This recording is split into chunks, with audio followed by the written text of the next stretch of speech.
آپ حضرات کی خدمت میں امام اعظم امام ابو حنیفہ رحمۃ اللہ علیہ کا بہت ہی اچھا بہت ہی خوبصورت واقعہ بیان کرتا ہوں۔ امام اعظم امام ابو حنیفہ رحمۃ اللہ علیہ نے اپنی ذہانت کے اپنی عقل کے بل بوتے پر چوروں کی گرفت فرمائی۔ واقعہ کیا ہے؟ واقعہ یہ ہے کہ امام اعظم ابو حنیفہ کے دور میں کچھ لوگ جو چور تھے، چوری کیا کرتے تھے، ایک مالی کے مکان کے گھر میں داخل ہوئے رات کو۔ اب چوری کر رہے تھے کہ مالی کے مکان اٹھ کھڑے ہوئے۔ جب وہ اٹھ گئے تو انہوں نے چوروں کو دیکھ لیا۔ چوروں کو دیکھنے کے بعد انہوں نے جب شور مچانا شروع کیا، کہنے لگے کہ اگر آپ نے شور مچایا یا صبح یا کل کو یا کبھی بھی لوگوں کو بتلایا تو تمہیں ہم گولی مار دیں گے۔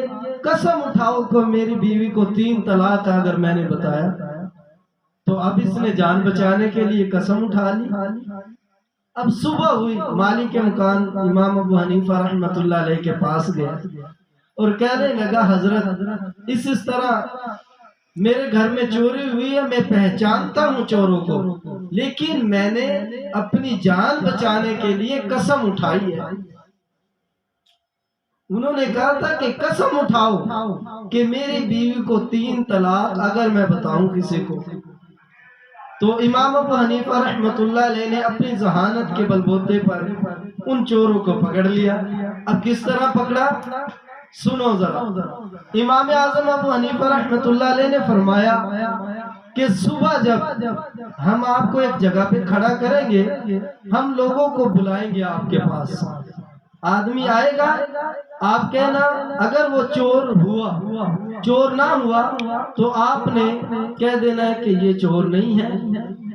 اور جب چور کی باری آئے گی، جو لوگ چور ہوں گے تو ان کی باری میں آپ نے خاموش ہو جانا ہے، آپ نے کچھ نہیں بتانا، آپ نے گفتگو نہیں کرنی، آپ نے سماعت فرمانی، آپ نے خاموشی اختیار کرنی۔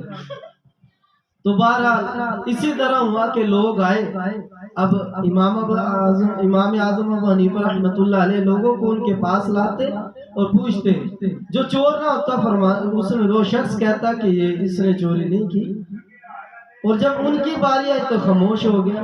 تو امام اعظم ابو حنیفہ نے فرمایا کہ ان کو پکڑ لو۔ اب چور بھی پکڑے گئے اور اس شخص کی بیوی کو طلاق